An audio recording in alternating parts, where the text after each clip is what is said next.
abdachiifame gaaf tokko jaan agarra. Mul'ata asii qabnu keenya manni waaqarra. Isaan abdachiifame gaaf tokko jaan agarra. Yerusaalemiidha dhaalli keenya, Yerusaalemiidha dhaalli keenya, kanneen mirga abbaa keenya. Yerusaalemiidha dhaalli keenya, Yerusaalemiidha dhaalli keenya, kanneen mirga abbaa keenya, kanneen mirga abbaa keenya, kanneen mirga abbaa keenya, kanneen mirga abbaa keenya.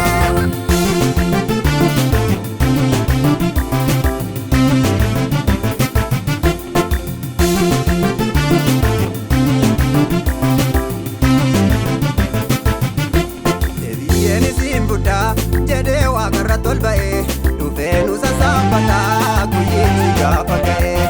Jabaadhaa ijoollee waaqaa warri abdii qabdanii, isin hin jiraattu malee gataamtanii hin baddanii.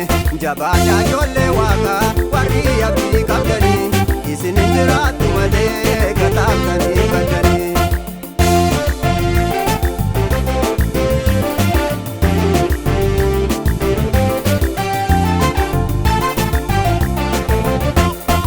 Keenya nu dhufa garaan keenya raafamu, silaa sundee nu qabu ijaan kan ilaalamu.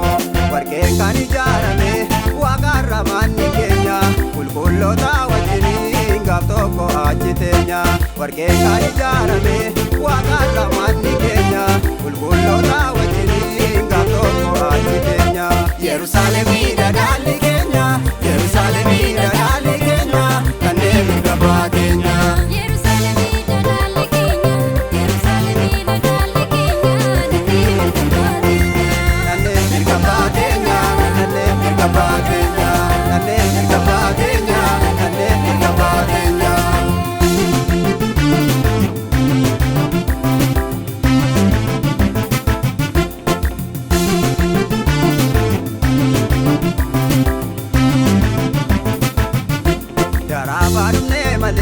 Nu dhaalasi qabnu keenya waaqarra jira qabeenyi nuyi abdannu.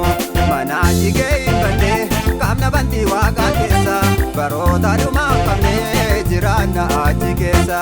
Mana jigee hin banne qaamna bantii waaqaa keessa, baroota dhumaa qabne jiraanna achi keessa.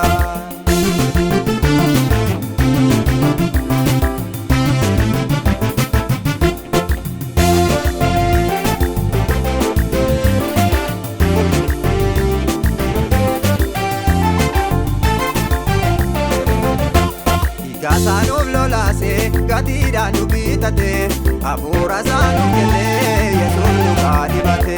Nu kaanaan hubanneerra jireenya akka dhaalamu, warri ijoollee gooftaa akka addaatti ilaalamu. Nu kaanaan hubanneerra jireenya akka dhaalamu, warri ijoollee gooftaa akka addaatti ilaalamu. Yaa lafaarra teenye waa waaqarraa faarsina, hiyyeessota fakkaannee danuutu sooromsina. Mul'ata asii qabnu keenya manni waaqarra, isaan abdachiifame gaaf tokko jaan agarra. Mul'ata asii qabnu